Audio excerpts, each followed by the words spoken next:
the Business Geeks podcast. We don't have any music today because there was a snafu with the music, and I'm working on it. So we will get back to the music when the time is right. In the meantime, I have the absolute pleasure of introducing my co-host here on the Business Geeks podcast, Jennifer Crawford of Sparent.co. Jennifer, how are you doing today? I am doing good, and I am. Why not great? Why not great? Come Well, on. okay, I'll say great. I didn't want to, use too much of a superlative, but Joe, I finally had a TikTok. I don't want to say it went viral because I don't know that it qualifies, but I finally had a TikTok that has over 14,000 views. And that's my win for the week. I'm done. I don't have to accomplish anything else. Take the rest of the week off. Is it Thursday? Take Friday off. Thursday feels Saturday, like Friday. Thursday's the new Friday anyway. I will, after this, I'll just check. I'm just checking out for a while. Good. You deserve it. That is awesome. So yeah, I don't know that I would call that viral, but depending on what niche that's in, right? That you could consider that viral. Like if you were like, I want to hit all the dentists across America. Well, how many dentists are there in America? I don't really know. Yeah, but 14,000 is probably a good percentage of the amount of dentists in the country.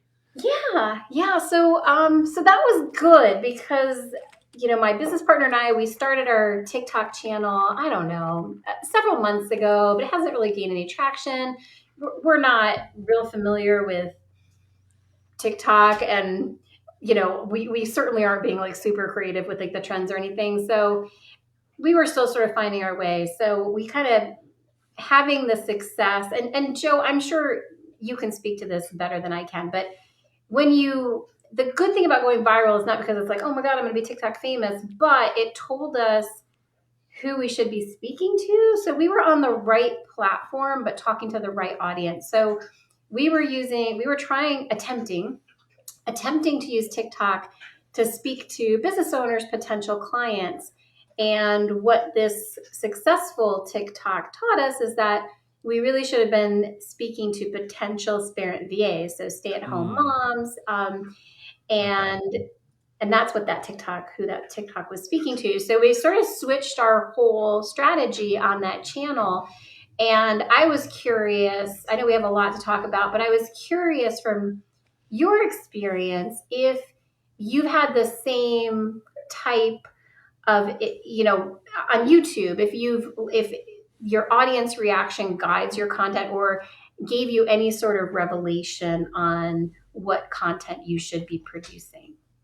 Yeah. So I have not, I am not, of the TikTok verse at the moment. I need to be. I have lots of plans to fold like the YouTube Shorts and the TikToks and maybe the Instagram Reels or whatever into what I do to help like grow the channel. But that's not my main driving force, right? So it does take a bit of time to add that to my repertoire since I release 5 videos a week, like one daily. And then on Fridays, I do 4 videos in one day, plus this show on our channel.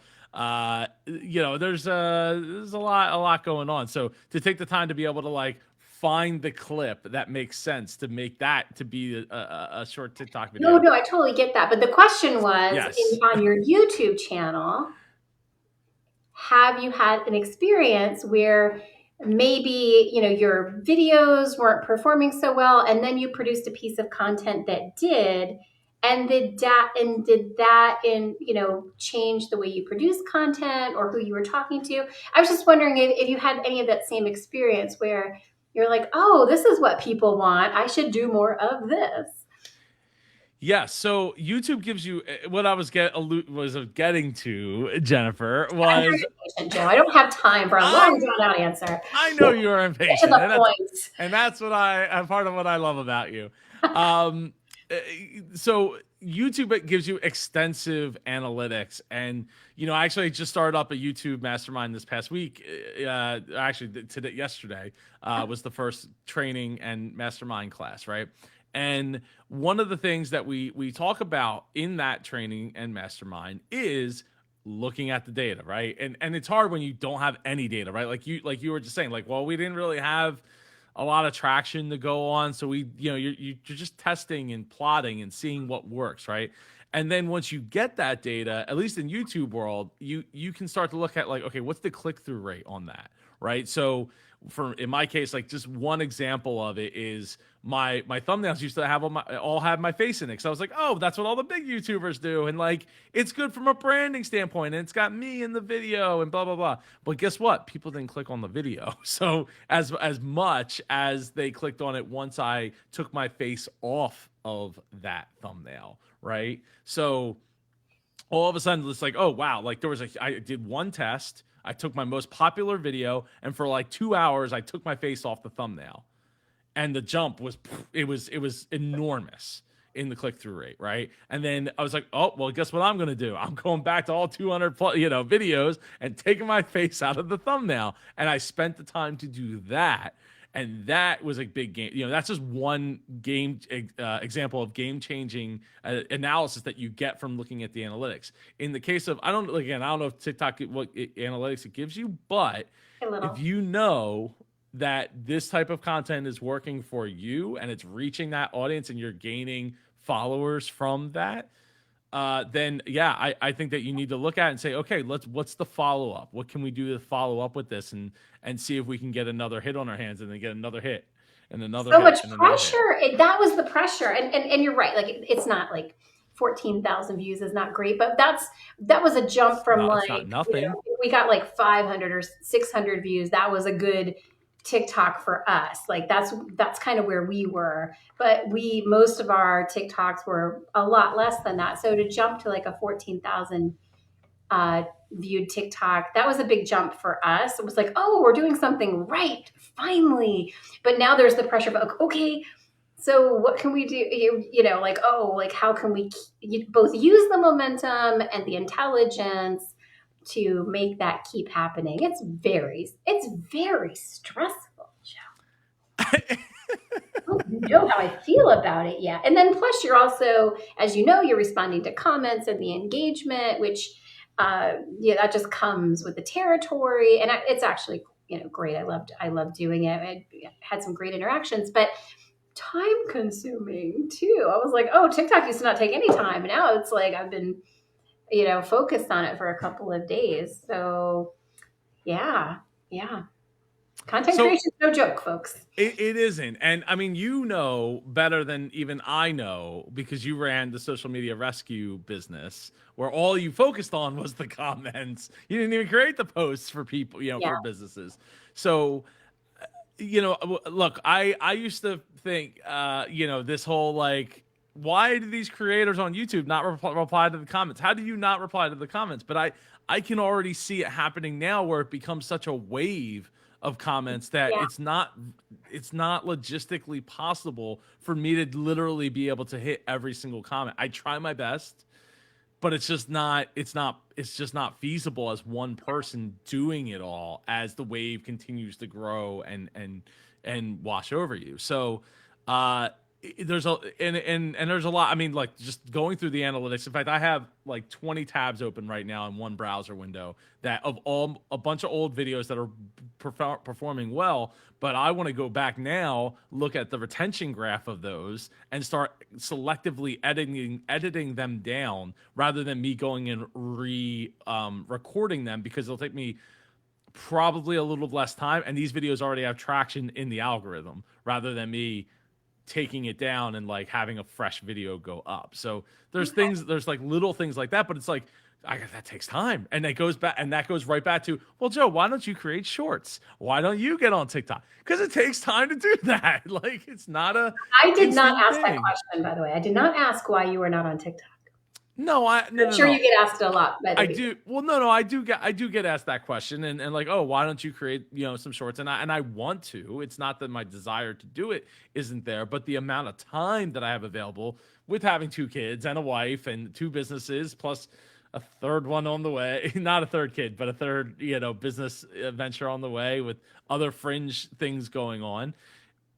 There's just not enough Joe energy to go around, and that kind of sucks. So That's when you have to um delegate, Joe. You need people. You need people to help.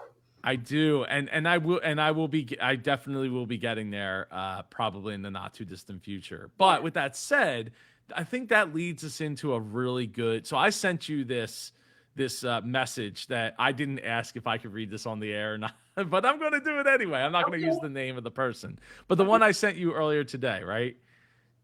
The comment? Yes, Okay. that was it was actually a personal message written to me Oh, on okay. Facebook. So Okay. it was a direct DM or whatever you call them on Facebook messages, a message sent Okay. on Oh, and Facebook. you're gonna share this. Okay. I am going to share. I'm not going to share the whole thing, but I wanted to point out a couple things about that message that really stood out to me as being just so awesome and a huge reminder to me and to everybody who creates content and everybody that has a business and like, look, I get lots of comments on the channel. I love them. I feature one in almost every single video that I create, and I love to do that.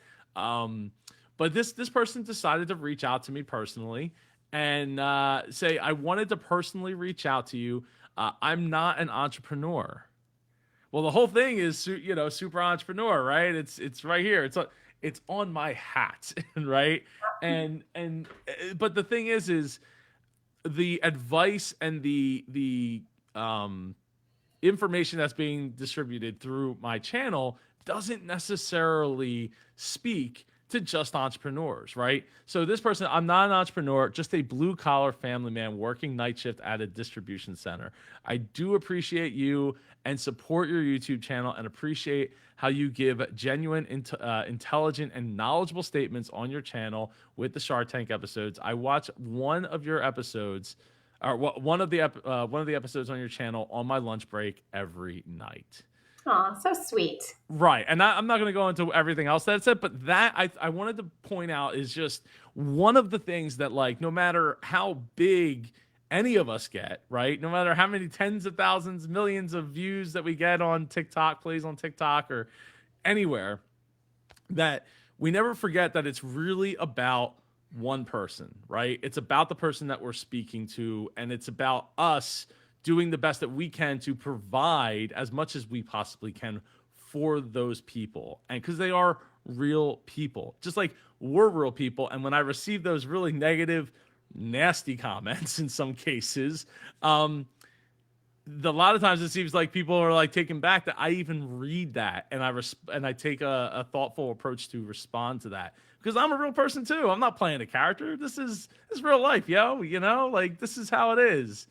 And I just think that we run into these types of things where it's like, well, we don't have the time to always be able to make that. But I think when somebody takes the time to like write like a really thoughtful message, that you do what you can to be able to reply to it. And yeah, so I greatly appreciate it. I took the time this morning to reply to that message, Yeah. and now we've become friends. It's Easy as having that. Well, back I and was forth going to say, conversation.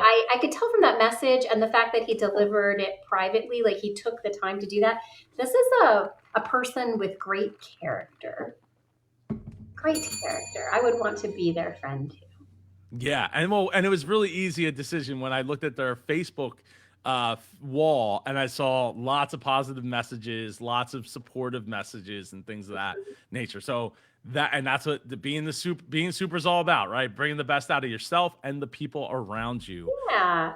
There's plenty of negativity in the world. It's so easy to knock somebody down for the heck of it. I think it says more about the person spewing the negativity than the person who's at the other end of that negativity. So I hope your trolls find happiness. I do I too. hope they do. I hope I they're do. happy T- I do people. too. I always say, and this comes up like anytime we're talking about like relationships and things that don't work out. Everybody deserves to be happy. Period. Full Yeah, stop. That's it. Like they get to be happy too. You get to be happy.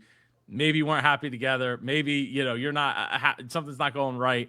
But like I get to be happy. You get to be happy. The person watching, listening, hating what they hear get they. I want them to be happy too. Life's too short to not be happy. You yeah. know. Life, and if you don't like the content, life's too short to watch content you don't enjoy. Just scroll to the next video. You don't. Nobody's making you consume content that you don't like. Well, that was the meme that was it like somebody said like, oh, I forgot, I didn't realize that Joe was like taking over YouTube and forcing people to watch things, and I posted the you ever see Captain Phillips? Yeah. No. Look at me, look at Yeah. me, I'm the captain now. That I am the captain. That's the so so we have a question that came in here. Do you want to take a stab at how to pronounce this name? Toupee. Toupee? Toupee. To, I Yeah, toupee. That's how I would. Sorry if sure. I'm wrong. I love all the Better vowels. you than me, Jen. I love all the vowels. I love all the vowels. Any advice on how to use social media to market bath and body products? It's so hard. LOL. Oh my gosh. Well, I don't know when you joined the conversation, but we started out a little bit early talking about TikTok, and I think TikTok, I don't know, Joe, I don't know how you feel about this, but I think TikTok is an amazing place for you to create content and build an audience. There are so many collaborations and communities, and I have been amazed at so many inspirational stories that are happening in real time on TikTok. These content creators and their small businesses, just by creating content and building that community on TikTok, amazing things have happened. Just this morning, there is a woman. She's a Hispanic house cleaner, and she started her TikTok channel just sharing cleaning tips and cleaning hacks. And she got a huge following, and in a lot of her TikToks, she mentioned the Scrub Daddy, Shark Tank. There you go. It's because she used the Scrub Daddy in a lot of her cleaning techniques. So she also shared that she had a client who, unfortunately has terminal cancer, who did not want to leave her house a mess. She wanted to get it cleaned and organized, so when she passed, it would not be a burden to her family, which is, I mean, so selfless. Yeah, Well, that's incredible. Scrub Daddy, was following her at this point because she was showcasing their product, and her following was huge. So Scrub Daddy came in on a partnership, and they are paying to have this woman's like kitchen redone, and her whole house, basically just, a whole bunch of home improvement projects are going down, and Scrub Daddy is sponsoring it. This same woman also has now her own line of cleaning products.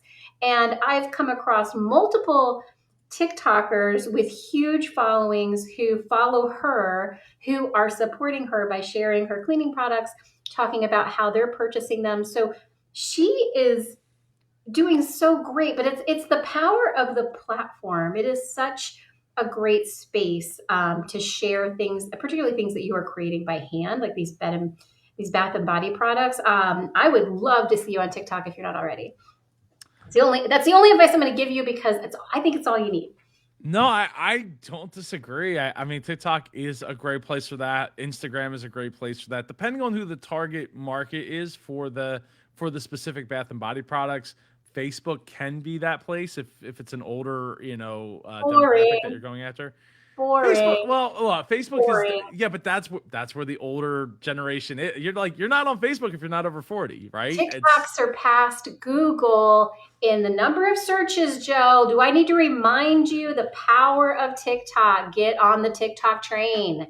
Yes. Facebook. Bleh. Well, all right, all right, all right, all right. I'm just going by the demographics of the age groups, right? And that sense. But um yeah, I think, to me, video is always going to be better in most cases than photos. I mean, even Instagram has admitted, like, hey, the photo game from here on out is pretty much dead. We want video. Stop giving us more or less stop giving us photos. It's not they're nice, cute, awesome, but no, we want the videos, right? That's where the eyeballs, that's where the attention is going. But I am of the mindset that things will come back around to photos because look, who would have thought that Instagram would be a thing? Because at that point we already had video. Like video was, I mean, it wasn't as fluent as it is now from a bandwidth standpoint, right? But it existed, and I mean, now there's more people that have the bandwidth to be able to play those videos. But to me, I think things will ultimately come back around. Look, just take one example, like weddings, right? Where it's like, just because you have a videographer videoing the whole wedding doesn't mean you don't get a photographer. We're not at like 16K resolution where you could like at like 120 frames a second where you can literally just pick your photos from the video that was taken and have it be the same quality or resolution that an actual just a photograph would be. So we're not quite there. But when it comes to marketing, I am a big believer in putting your personality into it, letting people, especially if you're a smaller business and don't have like tons of marketing dollars to shove a message down people's throats to the point where they remember everything that you're putting out there. So to me, like adding your personal touch, you are something that's different than like anybody else. Like everybody makes soap. I mean, I don't make soap, but lots of people make soaps. Lots of people make bath bombs. Lots of people make smelly things to go in the bathroom. Pleasantly smelly things to go in the bathroom. And the thing that differentiates you is it might be the product and it might be a product to a certain extent, but what really differentiates you is you and making sure that the customer builds that bond with you. In fact, I was literally just interviewing the meat candy people that were on Shark Tank this past Friday. Right, like an hour before I did this show, and or before we got here, and one of the things we talked about was like that them being the differentiator, but from them to like Cameo, right? Because Cameo does a lot of the same things, but like they are that differentiator, and their personalities, their hustle, their everything plays into that. So yes, marketing is hard. If it was easy, everyone would do it. If owning a business was easy, everyone would do it. Everyone doesn't do it, and that's okay. But that's what's got to make that's how you got to be able to push through to figure out that messaging that applies. My suggestion would be, we talked a little bit about target market and all that. I would go get my avatar workbook, right? So go to superjoepardo.com/avatar, 64 questions.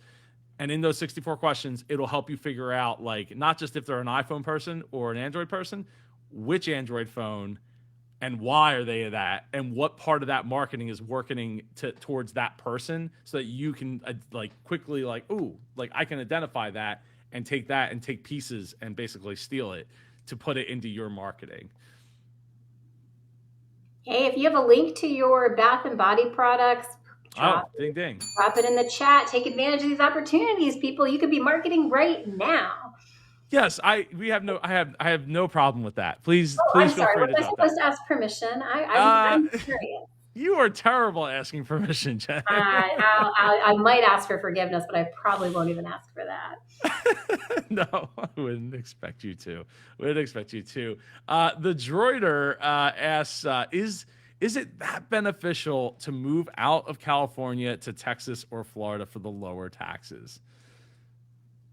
Jen, well, I'm not an accountant. Well, okay. Okay, go ahead, Jen. question. I don't. There's so much to unpack. Ha ha ha. No, look, I always start with you, right? Start like, can you live in Texas? Do you want to live in Florida?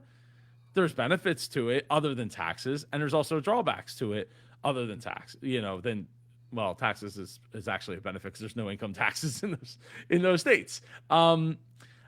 Yeah, so I think to me it depends on you, personal choice, weather, family. Why are you living in California to begin with? Do you want to move away Finances. from your family? Well, California is very expensive in Yeah, but general. if say he's in California and his house is paid for, he's making a good living, and I mean, who doesn't want to lower their taxes? Like, but like, how critical is lowering your expenses? Like, or are you like on the edge of like homelessness? Then get on that train or that bus and move. Um, but I agree with you, Joe. There's so many factors. That's why I acted frustrated because I'm like, I was only frustrated because I was like, how in the world am I supposed to know? Because we have so many questions, which again, feel free to answer in the chat. But there's so much I don't know about your situation. I would love to help, but I get frustrated when I can't help. I'm sorry, I didn't mean to take the anger out on the droider. It was really just my own toxic personality coming out. So sorry. Oh, Jen, stop. There's no toxic person. Look, I really do think it starts with you. And it also depends on how much money we're talking about, right? Like, I mean, I know people that have moved to Puerto Rico for no taxes and Well, cheaper it's not living. just taxes, right? It's the cost of housing. Like it's expensive across the board, more expensive across the board to live in California. It is. Yeah, it is. But how about schooling? Like, if you have kids, Florida schools. I've looked in at least around the Orlando area. It's hard to get a good grade school and high school in the same district. You can get one, but you're not going to get the other, right? So you're either going to be moving at some point to like get that good school district, or or it's maybe homeschooling. Like, there's so many factors, and I'd love for you to fill in the chat like what other things there are to that, because that We can lower taxes is great, but also again, really to me it comes down to how much money are you making. If you're making, if we're talking about millions of dollars, yeah, it might actually be worth it. But is it worth giving up, living near family? Is it worth giving up what you already have? Is it worth giving up the people that there that live around you? Like, those are things that to me are very valuable. And living in New Jersey, it's very expensive. I mean, look, you're no stranger to expensive. You live in DC, Jen. So Oh it, yes, I live very expensively. right? And I mean, maybe not. We're not like California expensive, but we're pretty. It's not cheap. I mean, compared to like you can move to like St. Louis or something like that. Um, in that sense. But Dave says, "Hey, Dave, good to see you. I've heard Okay. that before about Florida schools. How bad could they be?" So, I have a lot of friends that live in Florida that moved to Florida from other states all over the country. Only a couple of them actually have kids in school. How big could it be? I don't know. I mean, we all think. Well, I mean, maybe it's just my South Jersey brain, but we all think we had like the worst school experience ever, and like what was all that money for, and all that. But like in hindsight, like the school system here is actually pretty good, like comparatively speaking, across the country. So, but anybody could have a bad teacher, a bad experience. I don't. I would look it up. There's a site that you can like look that kind of stuff up, like crime rates by by towns, by counties and things, and make decisions based on that. I also think it depends on, is it strategic to like strategically makes sense to move to Texas or Florida, right? Because you're going from the West Coast time to East Coast time. So that can make a big difference as well in your business, depending on how it operates, hours that it's supposed to operate. If your target demographics on the West Coast or Pacific time, Now you're on East Coast time. Guess what? You're open. You're staying up 3 hours later. You're working 3 hours later, Well, and what starting about maybe the 3 hours later. politics? Like you're going from a liberal state to a not liberal, state like that. That would influence my decision as well. Yeah, I mean, Dave asks, "Wow, I guess what about freedom? I heard that DC is under super lockdown. Is that true? I have other friends that live in DC that say like some of the restaurants, like you unless you have like you're vaccinated, you can't go into the restaurant. Yeah, I think in DC they ask for proof of vaccination. I'm in the suburbs outside of DC, so I haven't been to a restaurant yet that in Fairfax County that requires it. Mm. People generally wear masks.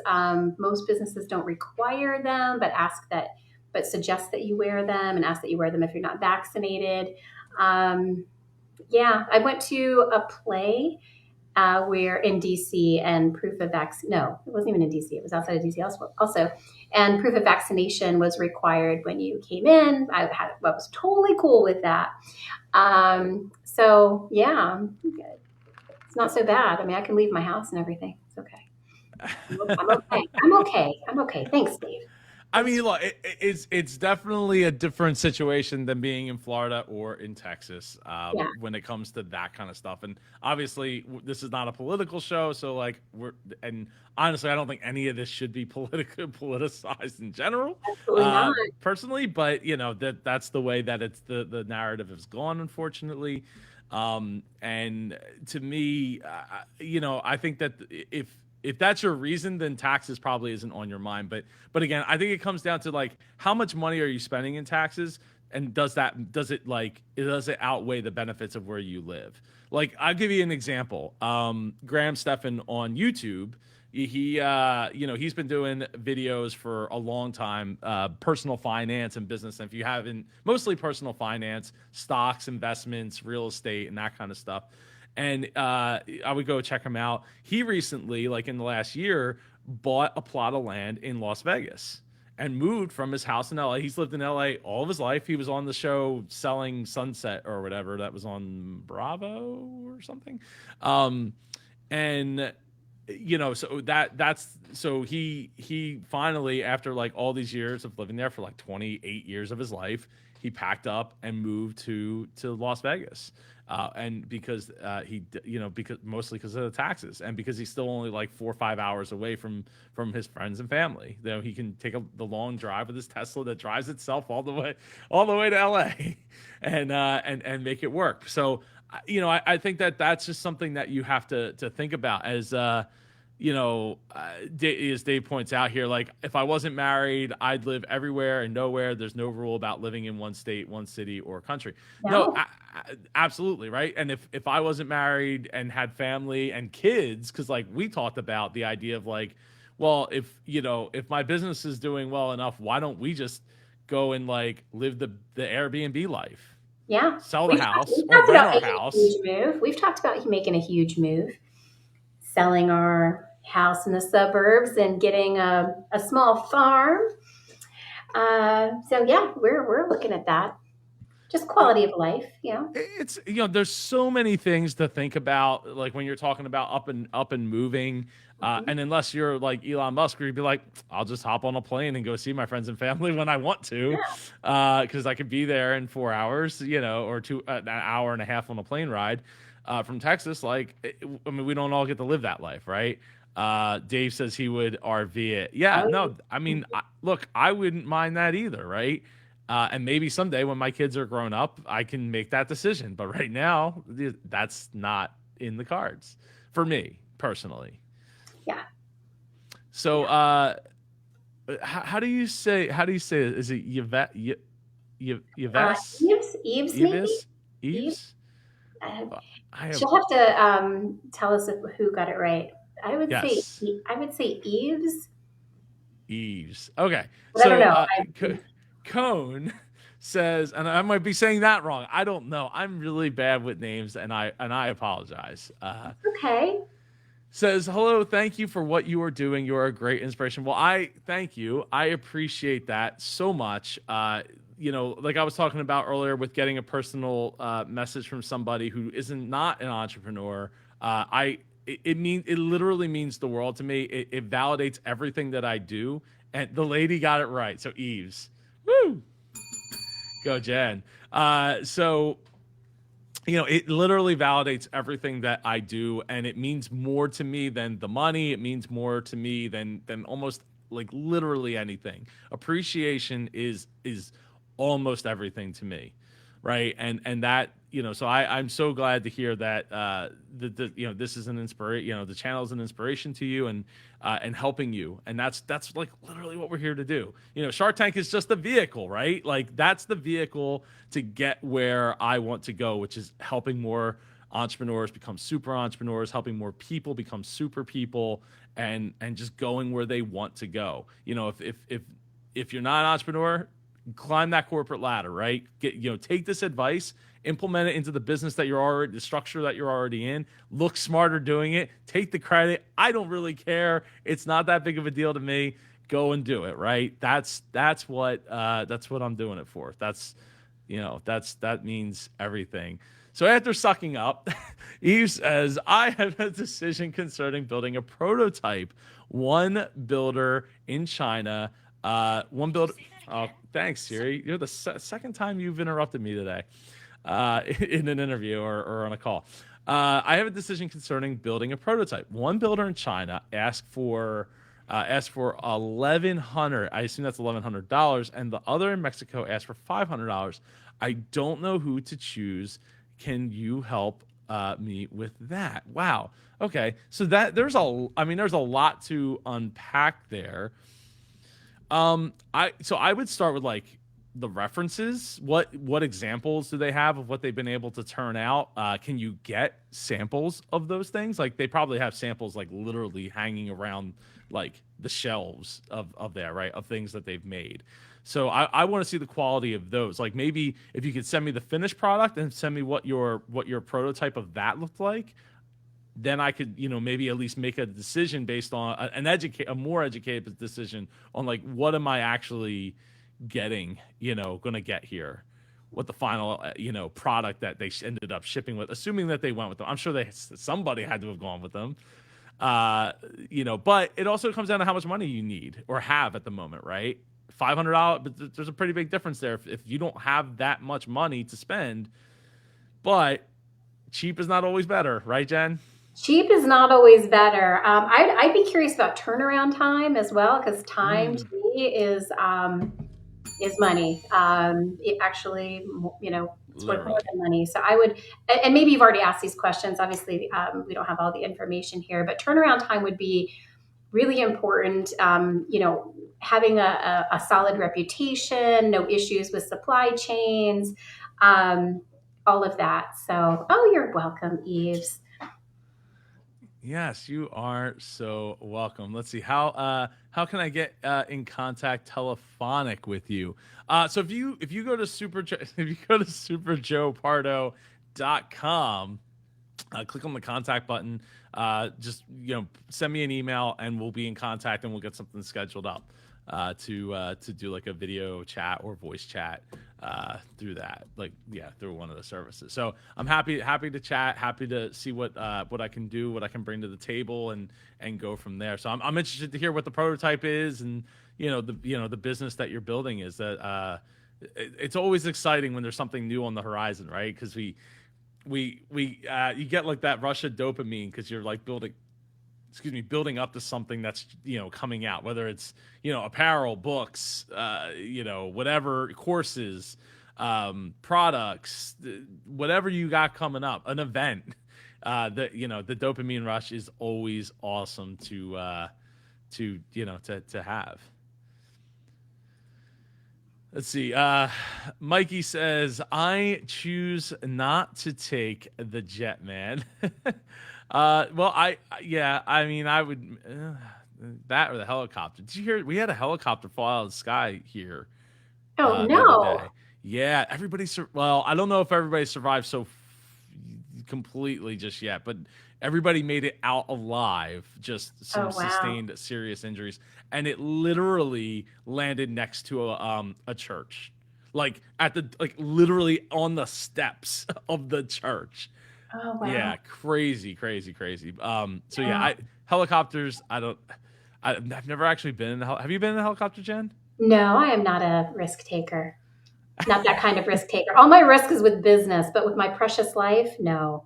I'm not bungee jumping. I'm not jumping off cliffs for any reason.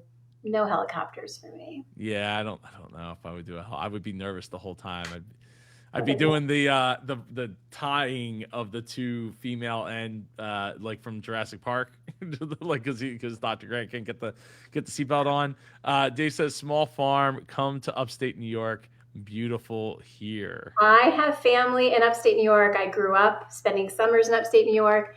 Absolutely, Dave. One of the most beautiful places. I would love to live there. But speaking of taxes, New York, I actually almost moved to upstate New York in the Finger Lakes region and had my husband and I had were writing the contract on the house and they told us what the payment on the house was. It was years ago. And I was like, wait a minute, what is this payment? It was so much more than I was expecting. And they're like, oh no, this is your property taxes. And I was like, you can rip up this contract. We are going back. We're going back to Northern Virginia. True story. True story. But I love visiting upstate New York. I don't know what part of upstate New York you're in, Dave, but I would love to have a farm in upstate New York, but I don't think it's in the cards. Mm. Dave says, wasn't it a medevac helicopter? It actually was, and there was a baby on Oh, board. somebody's Yeah. having some really bad luck that today. You're in the medevac and your medevac crashes. That's just Yeah, but that's everybody, like I said, everybody survived. Definitely critical injuries dealt. So I haven't yeah. checked the news, but it's on I the hope like they everybody's still. It's been like a day. It's been almost 2 full days, and they haven't moved the helicopter yet because they want to, make this fuselage like perfect so that they can inspect it to figure out like what the heck happened what there. happened. Wow, so scary. Eve says, "Ding, ding." Let's see. The droider says, "Fair enough, guys." And by the way, your channel, Joe, is super great. Thank you, thank you, the droider. I really appreciate that. Yeah, thanks, Droider. I hope I didn't ruin our relationship before it even got started. Al Williams is in the house. What's up, Super Al? Hope you're Yeah, doing what's that? well. He says, hello. Why people love when you give them a like on Instagram, but never answer when you ask them a business question on their DM. So I've had this happen to me. So we kind of talked about this a little bit earlier with like the sheer amount of people that are reaching out and breaking through that noise with a question or with an offer or with even just a sincere message can sometimes be really, really tough. I mean, I've sent emails to I don't want to name. I probably shouldn't name names. I've sent emails to like some big-ish YouTubers, and while I know I can see that they opened my email, they never actually responded to my email. And as the months went by, I kind of see why, because they were doing they were taking their content in a slightly different direction than what I was going to be able to bring to the table, especially as a small time creator. Yeah, so like for me, it's really, I think it just comes down to time. I mean, it's tough to be able to respond to every single comment and every single message. Like I want to, but then I would never literally get anything else done. And I see that like when people post new videos, they'll say like in the video, they'll be like, "Hey, in the first hour that this video goes live, I'll be down there in the comments."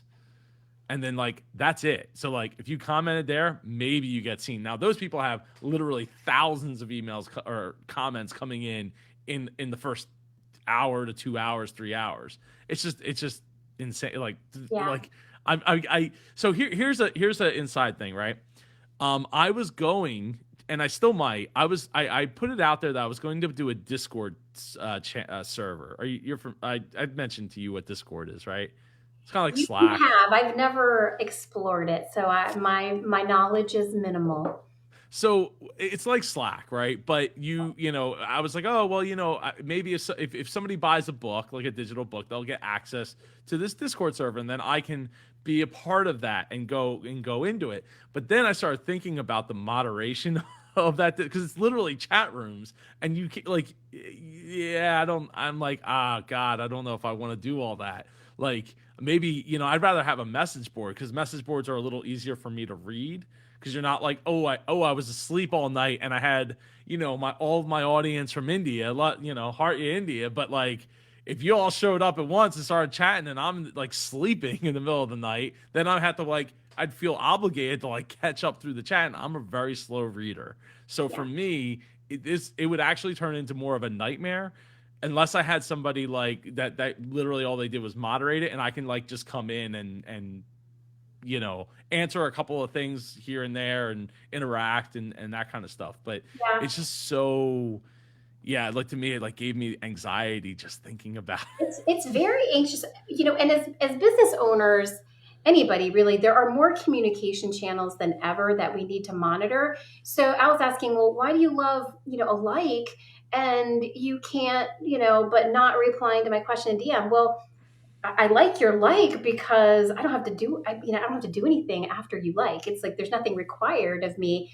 And if you comment as opposed to a DM, then I like that more than a DM, because it shows engagement and that helps the algorithm, if nothing else. And hopefully I'll have time to answer. But a private DM, all the points that Joe made, like, people are really busy. They don't necessarily have the time. They don't necessarily see it, depending on how much engagement they get and how popular they are. They just might not see it.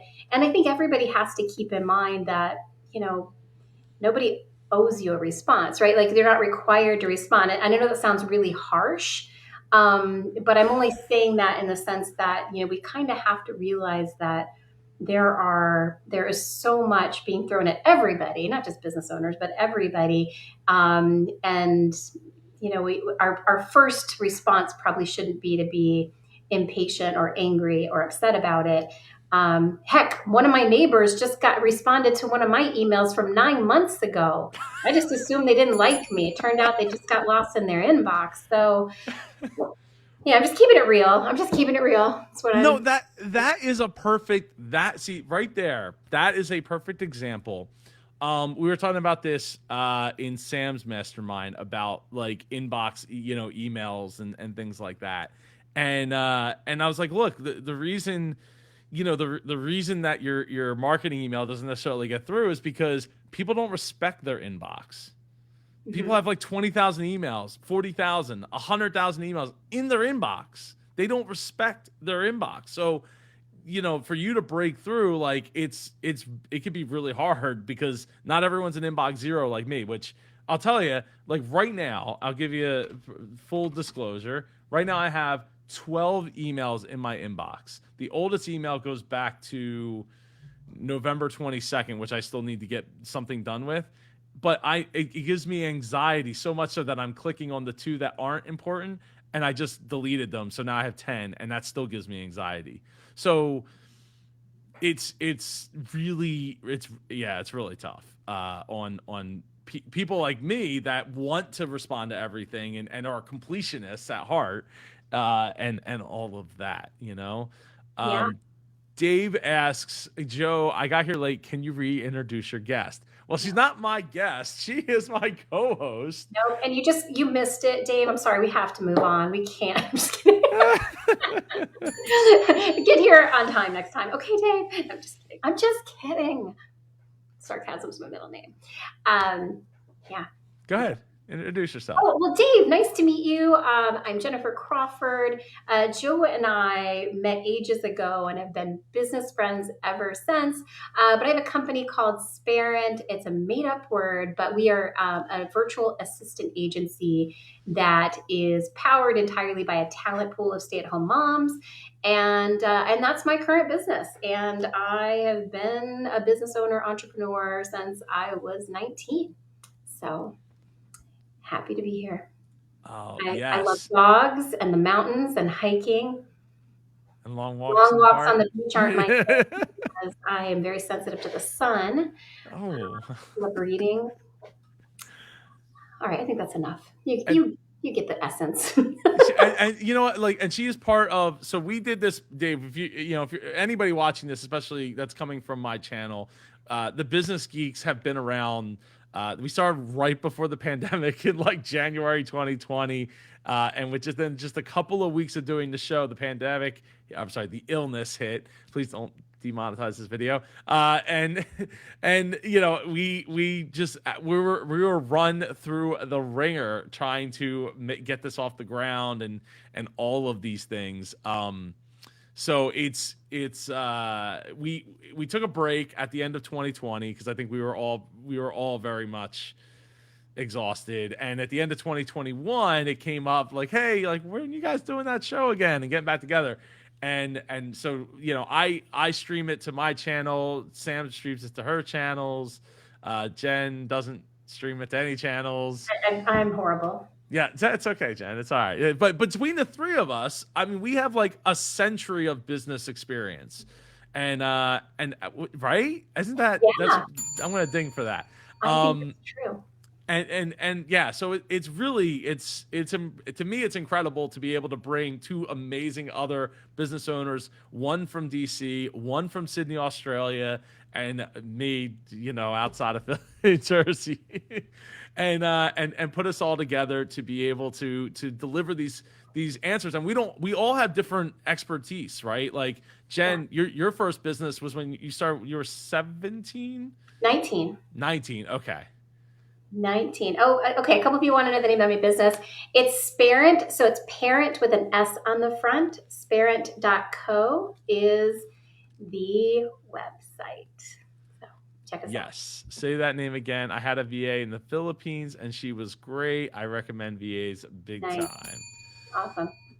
That is awesome. Awesome. Awesome. Awesome. I want to, oh, he said the company, but I know there's a delay. So he's going to get the message. Oh, okay. I can't type in the chat, so that's why I'm not answering Oh, there. you can't type in the chat? No. Oh, okay. That's good to know. So Eves asked, and we didn't even get to the thing that I wanted to talk about this week. We've got people with questions, Joe. Who cares what we wanted to talk about? Yeah, I wanted to talk about Lucy. But we'll talk when we talk like 2 minutes of that. So Eve says, "What's to prevent a venture capitalist from stealing your SaaS software as a service?" I always trip up on that. Software as a service idea when since you can't put a patent on it. Jen, I mean, you're not running a SaaS per se, but you run a service that could easily. I mean, I can go to a lot of places. I don't worry about that. If somebody wants to take an idea and get it out into the world, I mean, all the power to them. There's probably nothing to prevent your idea from being stolen, but it probably won't be. So I think the only thing that you have at that point is execution. Right? Execution. Like it's all up to you to provide the best service, marketing it right to that specific niche, target audience that you're trying to reach. And that's really, I mean, that's really all you have. Now you have the coding, the software might be better when it comes to the software as a service versus like service as a service. And that's, so there's that, but customer service is huge. The software interface is huge, and people can try to knock it off, but that doesn't mean they have the secret sauce, right? Anybody can make, I don't know, chicken parmesan, but like only like a couple of places are going to make it really, really well, right? And make it really, really perfect. Dave, thanks for sharing that. Yes, thank you, Dave. And also, the good thing about a venture capitalist stealing your idea is they will spend their money proving the concept and marketing, and you can actually steal back and maybe be more competitive on something else, like maybe a feature they don't offer or a service level they don't offer, or be price competitive.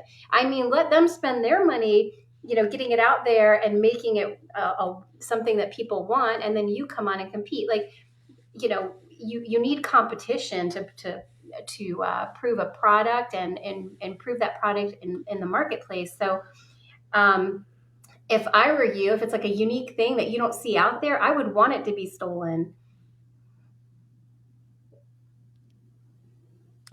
Full stop. Okay. All right. I I like to take contrarian opinions and see if I can argue them. I'm not even sure if I believe that, but there's something to be said for, you know, rolling with the punches and making the best out of them. There is, right? And so Mikey has a software as a service in he runs storymore.com. So oh, there you go. That's a cool idea. So yeah, he runs storymore.com, and I think is it my storymore? I think it's mystorymore.com. More. Feel free to drop that in the comments, Mikey. Yeah, I'm gonna check that out. It's all audio dramas. Oh, I love audio dramas. Is Brilliant. it audio dramas? I'm pretty sure it's audio dramas. Oh god, I feel terrible. Yes, it's all audio dramas. I love Yes. an audio drama. Yeah, so that's the whole service is like it's like Audible but just for audio dramas. Oh, you have storymore.com now? Whoa, my man. We were talking about this like a year ago about how like you needed to get how can you get storymore.com instead of mystorymore.com. And that's awesome. Congratulations on that. That is great to see. So Eve says, Super Joe, you should create a platform to protect SaaS ideas. So let me speak to that real quick because I think did I mention on this show, Jen, about the idea of doing a pitch competition on my channel? Yes. And one of the concerns that came up, a good friend of mine, Michelle Talbert down in Orlando, if you haven't heard of herpowerspace.com, She's she awesome. actually has she is, you knew know her. I think I met her through you. Maybe. No, well, she lived in the DC area. I don't think I met her through you. I met her through Podcast Movement back in 2015. We worked together, but we stayed friends through the years and all. Anyway, she has like it's a co-working space down in Miami, Florida. I'm pretty sure it's Miami, Florida, not Tampa. Like 90% sure. I'm like 95% sure it's Miami. Anyway, down in Florida. Go check her out. She's amazing. Love her. And she and I talked about this, and she's like, Joe, she's like, the problem is down in Miami, because Miami is one of the biggest like exploding business areas because of no taxes or no income taxes specifically, and because it's nice and warm and it's Miami, right? Like, hey, we're partying, we're having a great time, blah blah blah blah blah.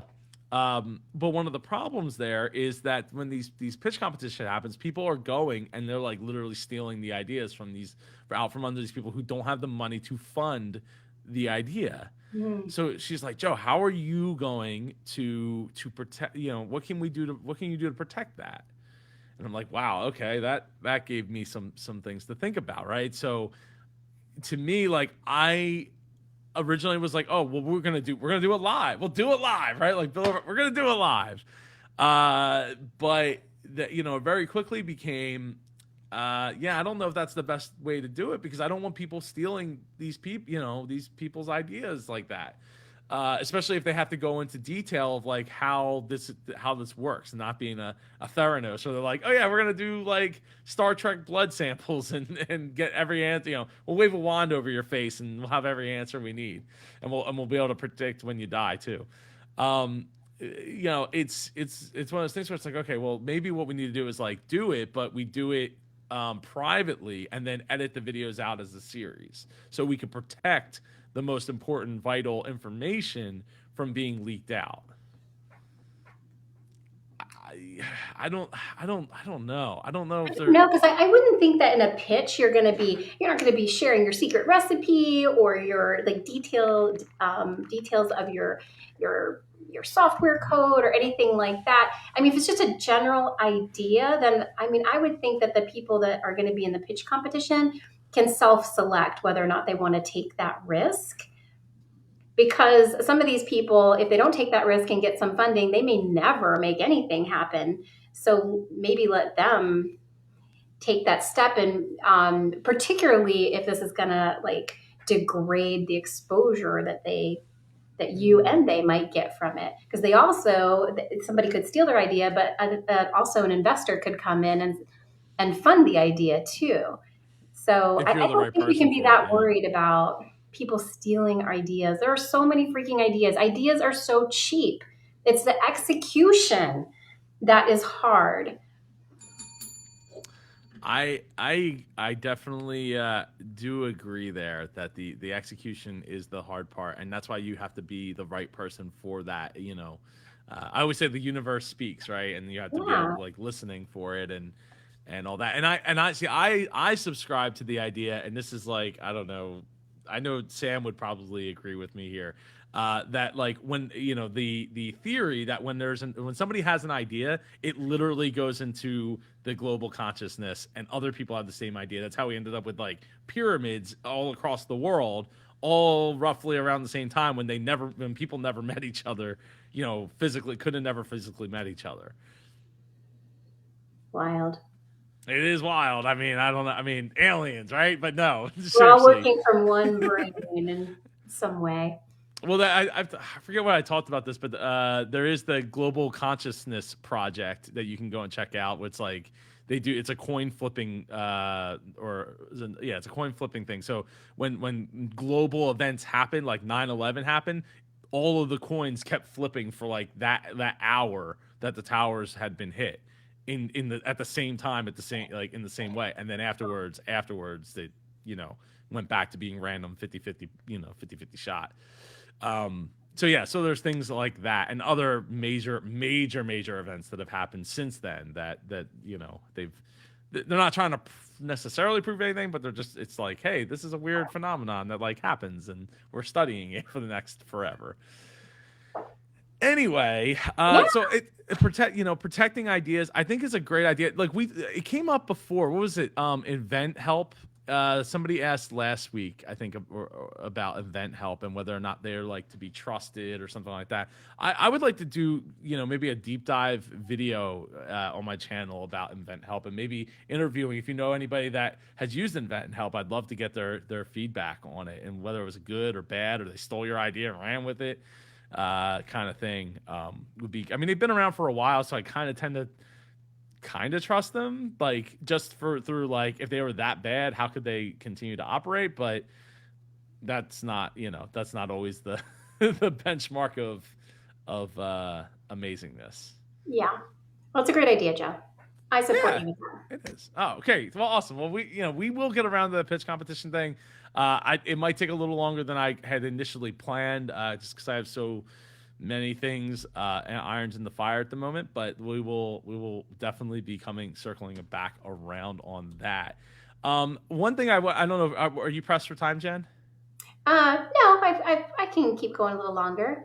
So I watched. So growing up, I was a big fan of I Love Lucy. In fact, looking back on it, I think it really had a lot of influence on my life and the way that I see film and TV, and like I think I've honestly I really like looking back as a child, like the first 10 year 8 to 10 years of my life. Like I watched that show religiously. I probably have watched almost every episode, if not every episode, multiple times. Like I still remember episodes like fluently, right? So I didn't want to watch Being the Ricardos, and I don't want to drop any spoilers for anybody who hasn't watched it yet. But I had a couple of thoughts that kind of came to mind about it, and I thought this might be a good platform to talk about. Now, Jen, I know you're a fan of I Love Lucy as well, right? I am. That's why my husband and I sleep in separate beds. But I joke. Yes, I love Lucille Ball. A comedian. She's a comedic genius. Um, you know, so talented, and I admired her from a comedic standpoint, so much. But I am anxious to hear about why you were so anxious to talk about Being the Ricardos. I know very little about it, so I'm assuming there is a business component here that is very exciting. So take it away. So there absolutely is. I mean, the whole thing was based around the business, right? And but some of the things that really stood out to me. Well, first of all, I didn't really want to watch it. In fact, my wife felt the same way. And this might seem kind of shallow, but it was the uh, uh, Desi Arnaz. Desi Arnaz in the movie does not quite look like Desi Arnaz in real life. Thanks for watching, Dave. Great, very Yeah. much appreciate you checking in, and please do check out Sparent.co. Good night, Dave. Good night. So this so I was like very much like, but it doesn't, like, his face is a little like elongated compared to what Desi's face looked like in real life. But watching the movie, I feel, well, first off, it's Aaron Sorkin, right? Who had done like The Social Network and the Steve Jobs movie, and it was very much it. Like, I mean, if you've watched those movies, it's like watching this, like the same. It's he just the way he writes movies, and it's very much him. It's very iconic in that sense. So the thing is, I feel like the name, they got the name wrong. It shouldn't be Being the Ricardos. It should be like Being Lucille Ball, because it really is her movie. Almost, I would say, almost to a fault. Almost to a fault, in the sense that I feel like they kind of shortchanged Desi a little bit. They do recognize like that he played a key role in the show's development, making sure that it was known like he's the top dog there, even though he really isn't, and they talk about that in a business sense.